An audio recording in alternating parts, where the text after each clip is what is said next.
शुक्लाम्बरधरम् विष्णुम् शशिवर्णम् चतुर्भुजम्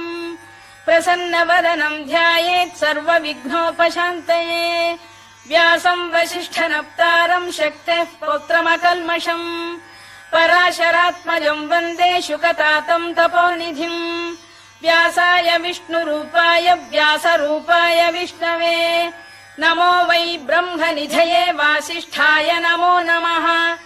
अविकाराय शुद्धाय नित्याय परमात्मने सदैकरूपरूपाय विष्णवे सर्वजिष्णवे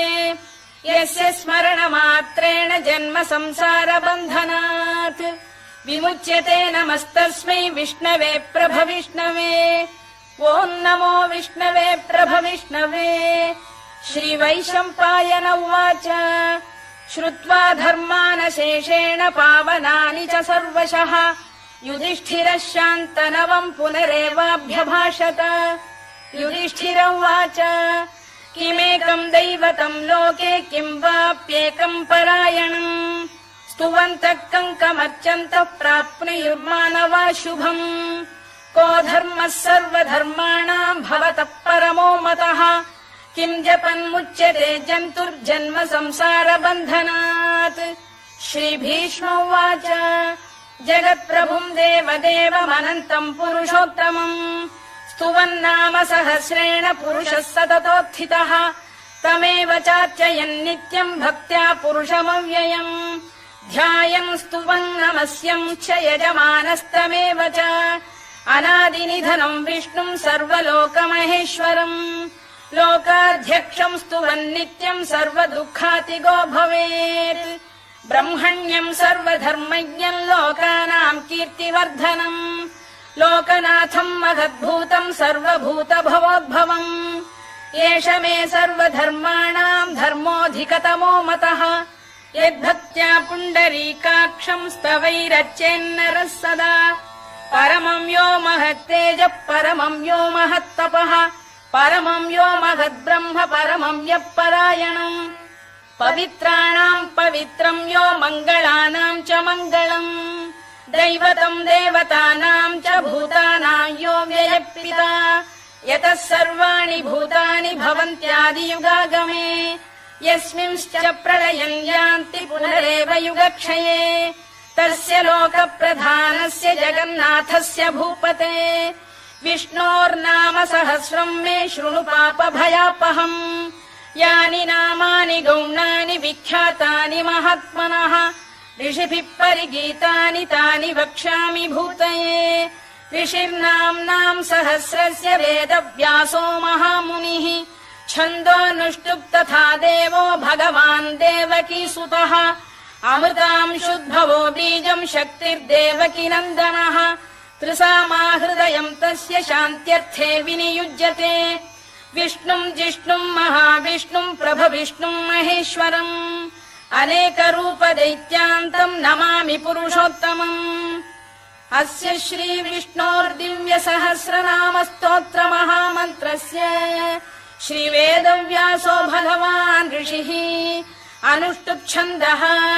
श्रीमहाविष्णुः परमात्मा श्रीमन्नारायणो देवता अमृतांशुद्भवो भानुरिति बीजम् देवकी नन्दन श्रेष्ठेति शक्तिः उद्भवः क्षोभणो देव इति परमो मन्त्रः शङ्खबृन्नन्दकी चक्रीति कीलकम् शार्ङ्गधन्वा गदाधर इत्यस्त्रम् रथाङ्गपाणिरक्षोभ्य इति नेत्रम् त्रिसामासामगः सामेति कवचम् आनन्दम् परब्रह्मेति योनिः ऋतुः सुदर्शनकाल इति दिग्बन्धः श्रीविश्वरूप इति ध्यानम् श्रीमहाविष्णुप्रीत्यर्थे सहस्रनाम जपे विनियोगः ध्यानम् क्षीरोदन्वत्प्रदेशे शुचिमणिविलसत्सैकते मौक्तिकानाम् माला क्लुप्तासनस्थ स्फटिकमणिनिभैर्मौक्तिकैर्मण्डिताङ्गः शुभ्रैरभ्रैरदभ्रैरुपरि विरचितैर्मुक्तपीयूषवर्षैः आनन्दीन पुनीयादरि नलिन गदा शङ्खपाणिर्मुकुन्दः भूः पादौ यस्य नाभिर्वियदसुरनिलश्चन्द्रसूर्यौ च नेत्रे कर्णावाशा शिरोद्यौर्मुखमपि दहनो यस्य वास्तेयमब्धिः अन्तस्थम् यस्य विश्वम् सुरनरखगो भोगि गन्धर्व दैत्यैः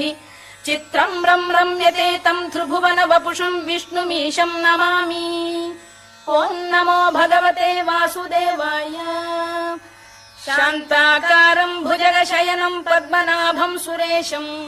विश्वाधारम् गगनसदृशम् मेघवर्णम् शुभाङ्गम् लक्ष्मीकान्तम् कमलनयनम् योगिहृद्ध्यानगम्यम् वन्दे विष्णुम् भवभयहरम् सर्वलोकैकनाथम् मेघश्यामम् पीतकौशेयवासम् श्रीवत्साङ्कम् कौस्तुभोद्भासिताङ्गम् पुण्योपेतम् पुण्डरीकायताक्षम् विष्णुम् वन्दे सर्वलोकैकनाथम् नमः समस्तभूतानामादिभूताय भूभृते अनेकरूपरूपाय विष्णवे प्रभविष्णवे सशङ्खचक्रम् सकिरीटकुण्डलम् सपीतवस्त्रम् सरसीरुभेक्षणम् सहारवक्षस्थलशोभिकौस्तुभम् नमामि विष्णुम् शिरसा चतुर्भुजम् छायायाम् पारिजातस्य हेमसिंहासनोपरि आसीनमम्बुदश्याममायताक्षमलङ्कृतम् चन्द्राननम् चतुर्बाहुम् श्रीवत्साङ्कितवक्षसम् रुक्मिणी सत्यभामाभ्याम् सहितम् कृष्णमाश्रये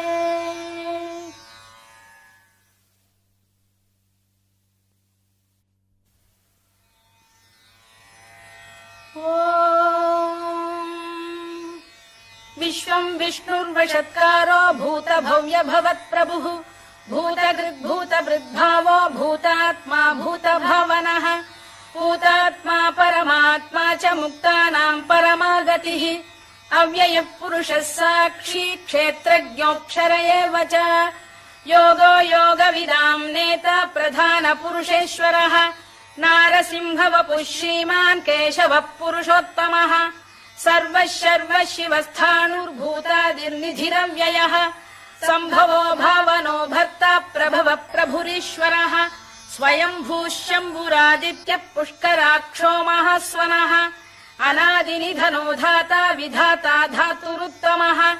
अप्रमेयो ऋषिकेशः पद्मनाभोऽमरप्रभुः विश्वकर्मा मनुस्पष्टा स्थविष्ठस्थविरो ध्रुवः अग्राह्यः शाश्वतः कृष्णो लोहिताक्षप्रदर्दनः प्रभूतस्त्रिककुब्धाम पवित्रम् मङ्गलम् परम् ईशानः प्राणद प्राणो ज्येष्ठः श्रेष्ठः प्रजापतिः हिरण्यगर्भो भूगर्भो माधवो मधुसूदनः ईश्वरो विक्रमी धन्वी मेधावी विक्रमक्रमः अनुत्तमो दुराधर्ष्य कृतज्ञ कृतिरात्मवान् सुरेशः शरणम् शर्म विश्वरेता प्रजाभवः अधः संवत्सरो व्याल प्रत्ययः सर्वदर्शनः अजः सर्वेश्वरः सिद्धः सिद्धिः सर्वादिरच्युतः वृषाकपिरमेयात्मा सर्वयोगविनिसृतः वसुर्वसुमनः सत्यः समात्मा संमितः समः अमोघः पुण्डरीकाक्षो वृषकर्मा वृषाकृतिः रुद्रो बहुशिरा बभ्रुर्विश्वयोनिः शुचिश्रवाः अमृतः शाश्वतस्थाणुर्वरारोहो महातपाः सर्वगः सर्वविद्भानुर्विश्वक्सेनो जनार्दनः वेदो वेदविदव्यङ्गो वेदाङ्गो वेदवित्कविः लोकाध्यक्षः सुराध्यक्षो धर्माध्यक्षः कृताकृतः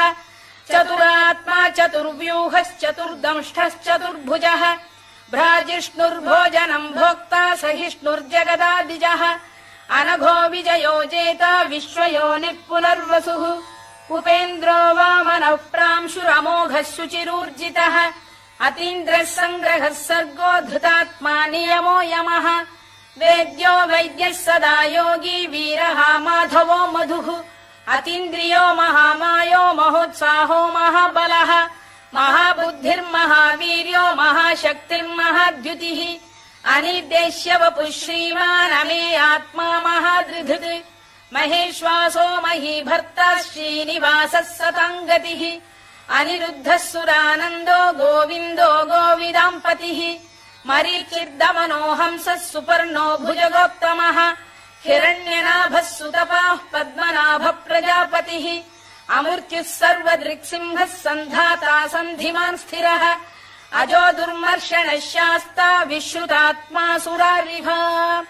गुरुर्गुरुतमो धाम सत्यः सत्यपराक्रमः निमिषो निमिषस्रग्वी वाचस्पतिरुदारधीः अग्रणीर्ग्रामणी श्रीमान् न्यायो नेता समीरणः सहस्रमूर्धा विश्वात्मा सहस्राक्षः सहस्रपात् आवर्तनो निवृत्तात्मा संवृतः सम्प्रमर्दनः अधः संवर्तको भङ्गिरनिलो धरणीधरः सुप्रसाद प्रसन्नात्मा विश्वधृक् विश्वभुग्विभुः सत्कर्ता सत्कृतः साधुर्जह्नुर्नारायणो नरः असङ्ख्येयो प्रमेयात्मा विशिष्टः शिष्टकृच्छुचिः सिद्धार्थ सिद्ध सङ्कल्पः सिद्धिदः सिद्धिसाधनः वृषाही वृषभो विष्णुर्वृषपर्वा वृषोदरः वर्धनो वर्धमानश्च विविक्तः श्रुतिसागरः सुभुजो दुर्धरो वाग्मी महेन्द्रो वसुदो वसुः नैकरूपो बृहद्रूपः शिपिविष्टप्रकाशनः ओजस्तेजोऽब्जुदिधरः प्रकाशात्मा प्रतापनः वृद्धस्पष्टाक्षरो मन्त्रश्चन्द्रांशुर्भास्करद्युतिः अमृतांशुद्भवो भानुः शशबिन्दुः सुरेश्वरः औषधम् जगतः सेतुः सत्यधर्मपराक्रमः भूतभव्यभवन्नाथ पवनः पावनो नरः कामः कामकृत्कान्तः कामः कामप्रदप्रभुः युगादिकृद्युगावर्तो नैकमायो महाशनः अदृश्यो व्यक्तरूपश्च सहस्रजिदनन्तजित् इष्टो विशिष्टः शिष्टेष्टः शिखण्डी नघुषो वृषः क्रोधः क्रोधकृत्कर्ता विश्वबाहुर्महीधरः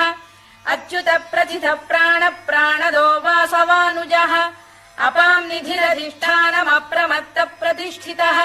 स्कन्द स्कन्दधरो धुर्यो वरदो वायुवाहनः वासुदेवो बृहद्भानुरादिदेवः पुरन्दरः अशोकस्तारणस्तारः शूरः शौरिर्जनेश्वरः अनुकूलः शतावर्तः पद्मी पद्मनिभेक्षणः पद्मनाभोरविन्दाक्षः पद्मगर्भः शरीरभृत् महर्धिर्वृद्धो वृद्धात्मा महाक्षो गरुडध्वजः अतुलः शरभो भीमः समयज्ञो हविर्हरिः सर्वलक्षणलक्षण्यो लक्ष्मीवान् समितिञ्जयः विक्षरो रोहितो मार्गो हेतुर्दामोदरः सः महीधरो महाभागो वेगवानमिताशनः उद्भवः क्षोभणो देवः श्रीगर्भः परमेश्वरः करणम् कारणम् कर्ता विकर्ता गहनो गुहः व्यवसायो व्यवस्थानः संस्थानस्थानदो ध्रुवः परधिः परमस्पष्टस्तुष्टः पुष्टः शुभेक्षणः रामो विरामो विरतो मार्गो नेयोनयोनयः वीरः शक्तिमताम् श्रेष्ठो धर्मो धर्मविदुत्तमः वैकुण्ठः पुरुष प्राण प्राणद प्रणवपृतुः हिरण्यगर्भः शत्रुघ्नो व्याप्तो वायुरधोक्षजः ऋतुः सुदर्शनकालः परमेष्ठी परिग्रहः उग्रः संवत्सरो दक्षो विश्रामो विश्वदक्षिणः विस्तारस्थावरस्थाणुः प्रमाणम् बीजमव्ययम् अर्थोऽनर्थो महाकोशो महाभोगो महाधनः अनिर्विण्णस्थविष्ठो भूर्धर्मयूपो महामखः नक्षत्रनेमिर्नक्षत्री क्षमः क्षामः समीहनः यज्ञयुज्यो महेद्यश्च क्रतुः सत्रम् सताम् गतिः सर्वदर्शी विमुक्तात्मा सर्वज्ञो ज्ञानमुत्तमम् सुव्रतः सुमुखः सूक्ष्मः सुघोषः सुखदः सुहृद् मनोहरोजितक्रोधो वीरबाहुर्विदारणः स्वापनः स्ववशो व्यापी नैकात्मा नैककर्मकृत् वत्सरो वत्सलो वत्सी रत्नगर्भोधनेश्वरः धर्मकृद्धर्मकृद्धर्मी सदसक्षरमक्षरम् अभिज्ञाता सहस्रांशुर्विधाता कृतलक्षणः गभस्तिनेमिः सत्तस्तः सिंहो भूतमहेश्वरः आदिदेवो महादेवो देवेशो देवभृद्गुरुः उत्तरो गोपतिर्गोप्ता ज्ञानगम्यः पुरातनः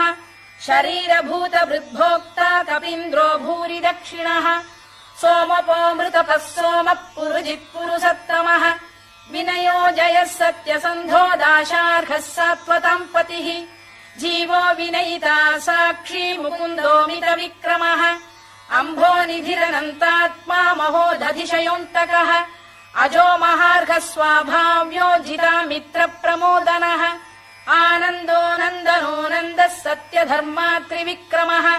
महर्षि कपिलाचार्यः कृतज्ञो मेदिनीपतिः त्रिपदस्त्रिदशाध्यक्षो महाशृङ्गकृतान्तकृत् महावराहो गोविन्दः सुषेणः कनकाङ्गनी गुह्यो गभीरो गहनो गुप्तश्चक्रगदाधरः मेधास्वाङ्गो जितकृष्णो दृढः सङ्कर्षणोच्युतः वरुणो वारुणो वृक्षः पुष्कराक्षो महामनाः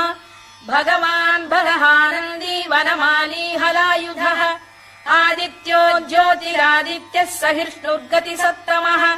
सुधन्वाखण्ड परशुर्दारुणो द्रविणप्रदः दिवस्पृक् सर्वदृग्व्यासो वाचस्पतिरयो निजः त्रिसामासामगः साम निर्वाणम् भेषजम् भिषज सन्न्यासकृच्छमः शान्तो निष्ठा शान्तिपरायणम् शुभाङ्गः शान्तिदः स्रष्टा कुमुदः कुवलेशयः गोहितो गोपतिर्गोप्ता वृषभाक्षो वृषप्रियः अनिवर्ती निवृत्तात्मा संक्षेप्ता क्षेमकृत् शिवः श्रीवत्सवक्षः श्रीवासः श्रीपतिः श्रीमताम्बरः श्रीरः श्रीशः श्रीनिवासः श्रीनिधिः श्रीविभावनः श्रीधर श्रीकर श्रेयः श्रीमान् लोकत्रयाश्रयः स्वक्षः स्वङ्गः शतानन्दो नन्दिर्ज्योतिर्गणेश्वरः विजितात्मा विधेयात्मा सत्कीर्तिश्छिन्न संशयः उदीर्णः सर्वतश्चक्षुरनीशः शाश्वतः स्थिरः भूषयो भूषणो भूतिर्विशोकः शोकनाशनः अर्चिष्मानर्चितः कुम्भो विशुद्धात्मा विशोधनः अनिरुद्धो प्रतिरथ प्रद्युम्नोमित विक्रमः कालनेमिनिः वीरः शौरिः शूरजनेश्वरः त्रिलोकात्मा त्रिलोकेशः केशवः केशिहा हरिः कामदेवः कामपालः कामी कान्तकृतागमः अनिर्देश्य वपुर्विष्णुर्वीरोऽनन्तो धनञ्जयः ब्रह्मण्यो ब्रह्मकृद्ब्रह्मा ब्रह्म ब्रह्म विवर्धनः ब्रह्म विब्राह्मणो ब्रह्मी ब्रह्मज्ञो ब्राह्मणप्रियः महाक्रमो महाकर्मा महातेजा महोरगः महाक्रतुर्महायज्वा महायज्ञो महाहविः स्तव्यस्तव प्रियस्तोत्रम् स्तुतिस्तोतारणप्रियः पूर्णः पूरयिता पुण्यः पुण्यकीर्तिरनामयः मनोजवस्तीर्थकरो वसुरेता वसुप्रदः वसुप्रदो वासुदेवो वसुर्वसुमनाहविः सद्गतिः सत्कृतिः सत्ता सद्भूतिः सत्परायणः शूरसेनो यदुश्रेष्ठः सन्निवासः सुयामुनः भूतावासो वासुदेवः सर्वासु निलयो नलः दर्पः दर्पदो दृप्तो दुर्धरोऽथापराजितः विश्वमूर्तिर्महामूर्तिर्दीप्तमूर्तिरमूर्तिमान् अनेकमूर्तिरव्यक्तः शतमूर्तिः शताननः एकोनैकः स वक्र किम् यत्तत्पदमनुत्तमम्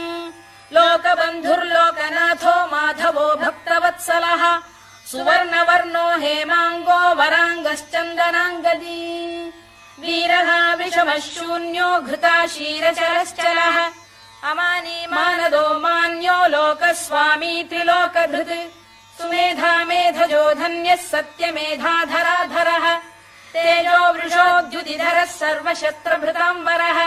प्रग्रहो निग्रहो व्यग्रो नैकशृङ्गो गदाग्रजः चतुर्मूर्तिश्चतुर्बाहुश्चतुर्व्यूहश्चतुर्गतिः चतुरात्मा चतुर्भावश्चतुर्वेदविदेकपात् समावर्तो निवृत्तात्मा दुर्जयो दुरतिक्रमः दुर्लभो दुर्गमो दुर्गो दुरावासो दुरारिः शुभाङ्गो लोकसारङ्गः सुतन्तुस्तन्तुवर्धनः इन्द्रकर्मा महाकर्मा कृतकर्मा कृतागमः उद्भवः सुन्दरः सुन्दो रत्ननाभः सुलोचनः अर्को वाजसनः शृङ्गी जयन्तः सर्वविजयी सुवर्णबिन्दुरक्षोभ्यः सर्ववागीश्वरेश्वरः महाह्रदो महागर्तो महाभूतो महानिधिः कुमुद कुन्दर कुन्द पर्जन्यः पावनो निलः अमृताशोऽमृतवपुः सर्वज्ञः सर्वतोमुखः सुलभः सुव्रतः सिद्धः शत्रुजिच्छत्रुतापनः न्यग्रोधोदुम्बरोश्चतश्चाणूरान्ध्रैषूदनः सहस्रार्चिः सप्तजिह्वः सप्तैधाः सप्तवाहनः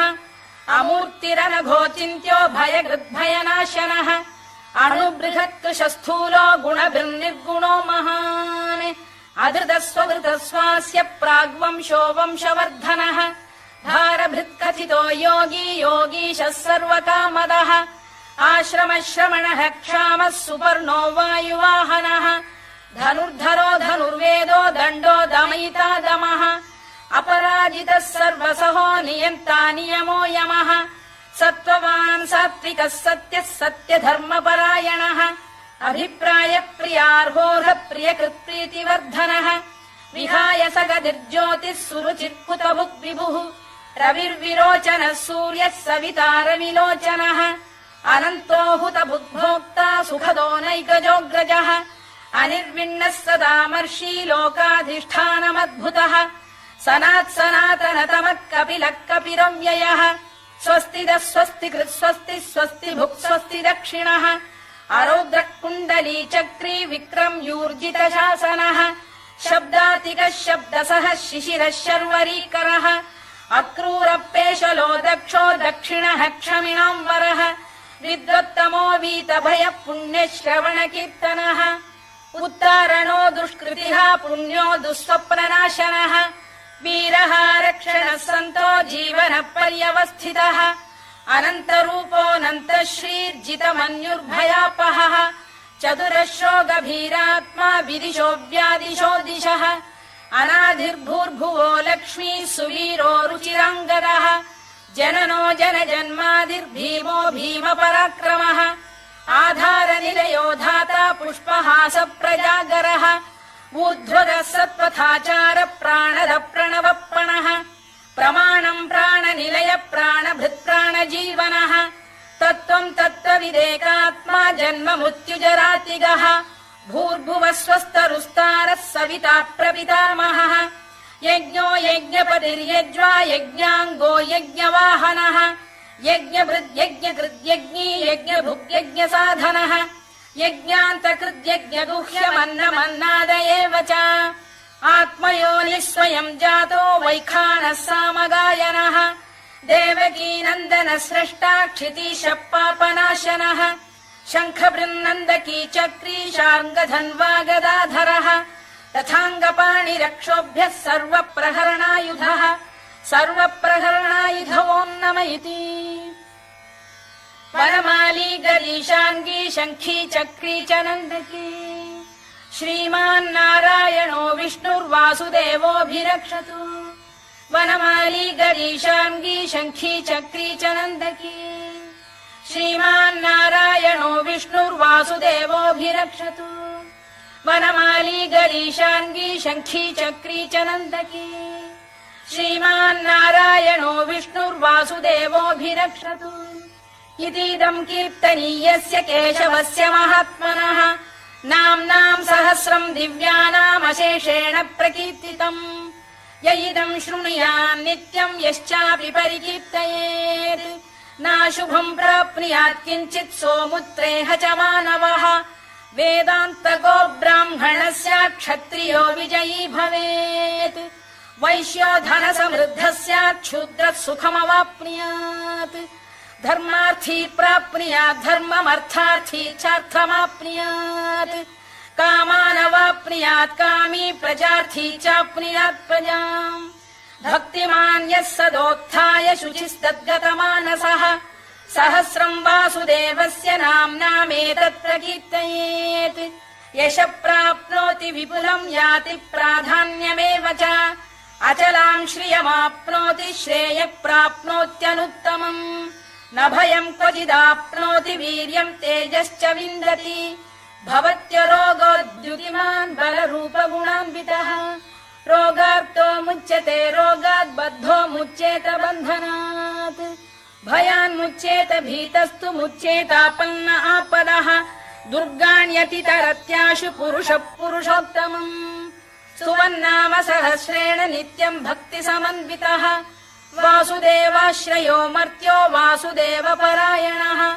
सर्वपापविशुद्धात्मा याति ब्रह्म सनातनम् न वासुदेव भक्तानामशुभम् विद्यते क्वचित् जन्म मृत्युजरा व्याधि भयम् नैवोपजायते इमम् स्तवमधीयानः श्रद्धा भक्तिसमन्वितः युज्येतात्मसुखक्षान्ति श्रीधृतिस्मृतिकीर्तिभिः न क्रोधो न च मात्सर्यम् न लोभो न शुभा मतिः भवन्ति कृतपुण्यानाम् भक्तानाम् पुरुषोत्तमे द्यौः स चन्द्रार्कनक्षत्राखम् दिशो भूर्महो दधिः वासुदेवस्य वीर्येण विधृतानि महात्मनः ससुरासुरगन्धर्वम् स यक्षोरगराक्षसम् जगत्वशे वर्ततेदम् कृष्णस्य सचराचरम् इन्द्रियाणि मनो बुद्धिः सत्त्वम् तेजो बलम् धृतिः वासुदेवात्मकान्याहुः क्षेत्रम् क्षेत्रज्ञ एव च सर्वागमानामाचार प्रथमम् परिकल्पते आचार प्रभवो धर्मो धर्मस्य प्रभुरच्युतः ऋषयः पितरो देवा महाभूतानि धातवः जङ्गमा जङ्गमम् चेदम् जगन्नारायणोद्भवम् योगो ज्ञानम् तथा साङ्ख्यम् विद्या शिल्पादिकर्म च वेदाः शास्त्राणि विज्ञानमेतत् सर्वम् जनार्दनात् एको विष्णुर्महद्भूतम् पृथग्भूतान्यनेकशः त्रीन् लोकान् व्याप्य भूतात्मा भुङ्क्ते विश्वभुवव्ययः इमम् स्तवम् भगवतो विष्णोर्व्यासेन कीर्तितम् पठेद्य इच्छेत् पुरुषः श्रेयत् प्राप्तुम् सुखानि च विश्वेश्वरमजम् देवम् जगतः प्रभुमव्ययम् भजन्ति ये पुष्कराक्षम् न ते यान्ति पराभवम् न ते यान्ति पराभवम् ओन्नम इति अर्जुनोवाच पद्मपत्रविशालाक्ष पद्मनाभसुरोत्तमा भक्तानामनुरक्तानाम् त्राता भव जनार्दन श्रीभगवानुवाच यो माम् नाम सहस्रेण स्तोतुमिच्छति पाण्डव सोऽहमेकेन श्लोकेन स्तुत एव न संशयः स्तुत एव न संशयोन्नम इति व्यास उवाच वासनाद्वासुदेवस्य वासितम् भुवनत्रयम् सर्वभूतनिवासोऽसि वासुदेव नमोऽस्तु ते वासुदेव नमोऽस्तु ते ओन्नम इति पार्वत्युवाच केनोपायेन लघुना विष्णोर्नाम सहस्रकम् पठ्यते पण्डितैर्नित्यम् श्रोतुमिच्छाम्यहम् प्रभो ईश्वर उवाच श्रीराम राम रामेति रमे रामे मनोरमे सहस्रनाम तत्तुल्यम् राम नाम वरानने श्रीराम राम रामेति रमे रामे मनोरमे सहस्रनाम तत्तुल्यम् राम नाम वरानने श्रीराम राम रामेति रमे रामे मनोरमे सहस्रनाम तत्तुल्यम् राम नाम वरानने राम नाम वराननमोन्नम इति ब्रह्मोवाच नमोऽस्त्वनन्ताय सहस्रमूर्तये सहस्रपादाक्षि शिरोरुबाहवे सहस्रनाम्ने पुरुषाय शाश्वते सहस्रकोटियुगधारिणे नमः सहस्रकोटियुगधारिणे नमोन्नम इति सञ्जय उवाच यत्र योगेश्वर कृष्णो यत्र पार्थो धनुर्धरः तत्र श्रीर्विजयो भूतिर्ध्रुवानीतिर्मतिर्मम श्रीभगवानुवाच अनन्याश्चिन्तयन्तो मां ये जनाः पर्युपासते तेषाम् नित्याभियुक्तानां योगक्षेमम् वहाम्यहम् परित्राणाय साधूनां विनाशाय च दुष्कृताम् धर्म संस्थापनार्थाय सम्भवामि युगे युगे आर्ता विषण्णाः शिथिलाश्च भीता घोरेषु च व्याधिषु वर्तमानाः संकीर्त्य नारायण शब्दमात्रम् विमुक्त दुःखाः सुखिनो भवन्तु कायेन वाचा मनसेन्द्रियैर्वा बुद्ध्यात्मना वा प्रकृते स्वभावात् करोमि यद्यत् सकलम् परस्मै नारायणायेति समर्पयामि।